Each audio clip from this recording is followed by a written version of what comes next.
Kasus dalam keadaan mengandung dan menyusui.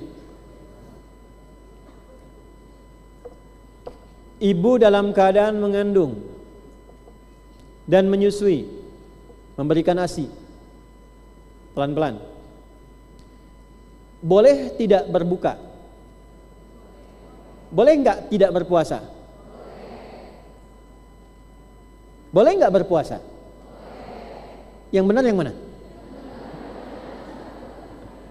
Ulangi. Ada ibu sedang mengandung. Boleh enggak tidak berpuasa? Boleh enggak berpuasa?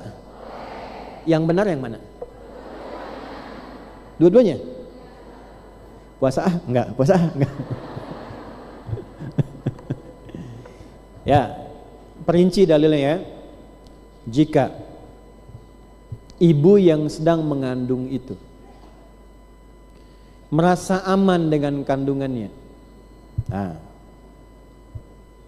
merasa aman dengan dirinya, merasa aman dengan bayinya, dan telah menemukan pola untuk puasanya, maka boleh dia menunaikan puasa, dan itu dianjurkan.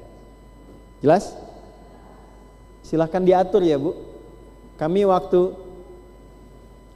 ada di antara anak kami yang dikandung oleh ibundanya, istri kami, itu saat Ramadan. Saya support itu untuk bisa berpuasa, jadi malamnya ngemil diperbanyak dan seterusnya, dan sampai buka. Tapi ketika dirasakan merasa sulit untuk dirinya atau merasa khawatir untuk bayi yang dikandungnya, boleh dia berbuka. Dan ketika dipandang berbahaya untuk dirinya, membahayakan untuk kandungannya, sepakat ulama wajib berbuka, gak boleh puasa. Bahkan kalau puasa, dosa hukumnya. Sama dengan kasus ada orang yang sakit yang secara medis itu tidak mungkin menunaikan puasa, karena dengan berpuasa berkurang bagian pengobatannya dan berbahaya untuk dirinya. Itu sepakat ulama wajib berbuka, dosa kalau puasa, dan berlaku fidyah untuknya. Wa 'alal ladzina yutiqunahu fidyatun ta'amu miskin. Dalilnya Al-Baqarah ayat 184. Pertanyaannya, ini dasarnya. Kalau ia tidak berpuasa, berbuka untuk ibu hamil.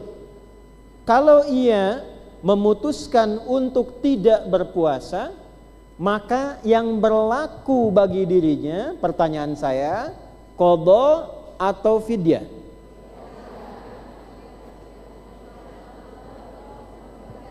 Yang qadha angkat tangan. Yang fidyah angkat tangan. Yang wallahu a'lam angkat tangan. Oke. Lihat detailnya. Nih, ini pentingnya ngaji bersanad. Nggak bisa kita pahami sendiri simpulkan hukum. Ini penting.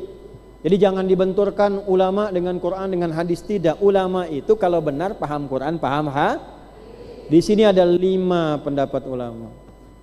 Ada berapa? 1. Ada yang merinci begini, ada yang merinci. Jika ia khawatir kepada dirinya saja, bukan pada bayinya yang dikandungnya. Jelas ya? Khawatir pada dirinya, bukan pada bayinya, maka berlaku untuknya qadha saja. Saya ulang ya. Berlaku untuknya apa? Qadha saja. Dalilnya wa antasumu khairul lakum. Puasa lebih bagus ditunaikan. Maksudnya apa? Nanti setelah lahiran ada waktu yang cukup panjang, cukup dia qadha. Ini satu pendapat pertama. Yang kedua, setelah lahiran itu kan ada masa memberikan ASI. Kadang-kadang berat lagi karena harus menyusui, ketemu Ramadan lagi. Jelas ya? Baik, maka pendapat kedua mengatakan cukup fidyah saja. Was. 1 qadha saja, yang kedua fidyah saja. 3. Saya sampaikan di 3 aja, yang paling utama ini. Yang 2-nya pendapat yang terlemah, jadi lemah itu nggak perlu saya sampaikan. Yang lemah ini ada yang mengatakan nggak perlu qadha, nggak perlu fidyah. Ya, jadi itu tidak perlu ditampilkan. Yang ketiga, ini menarik nih. Kalau khawatirnya kepada bayinya, bukan pada dirinya. Biasanya di kasus menyusui, memberikan ASI. Sebenarnya sanggup saya puasa, cuman takut kualitas ASInya kurang. Sehingga saya khawatir pada bayinya. Maka yang seperti ini dihukumi melakukan qadha dan fidyah sekaligus.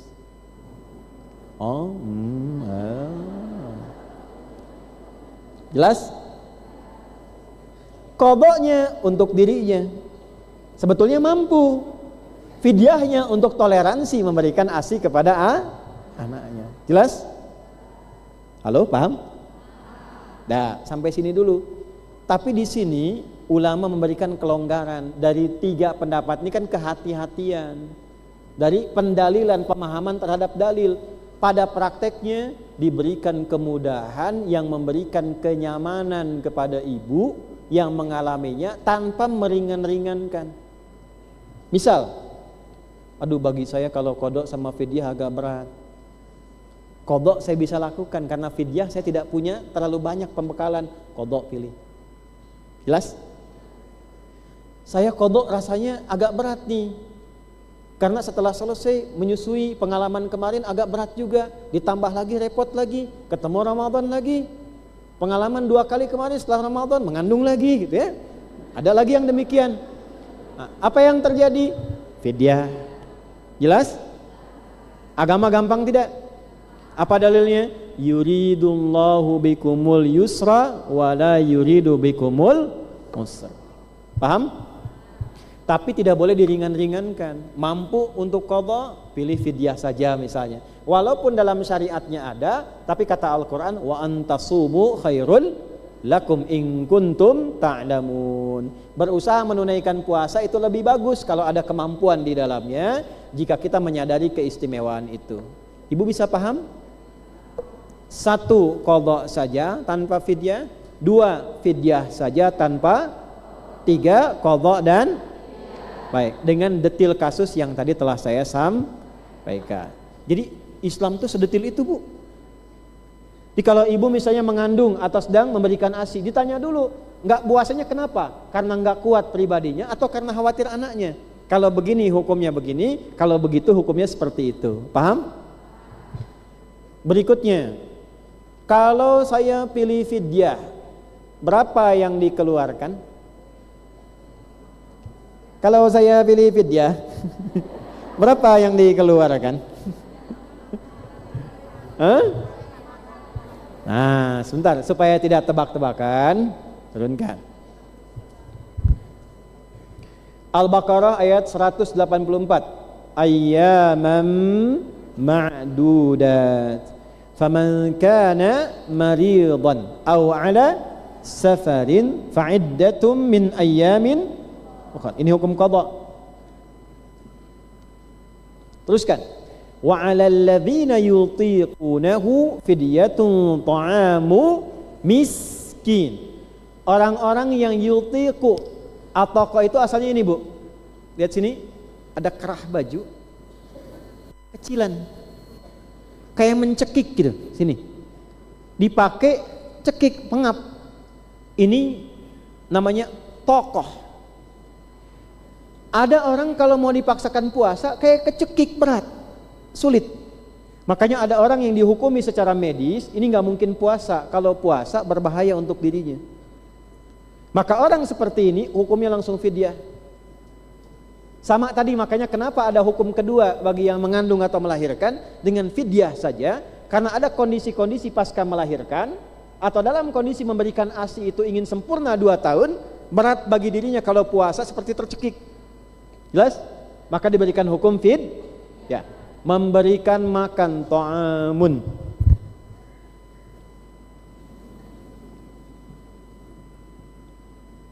Dua pengertian.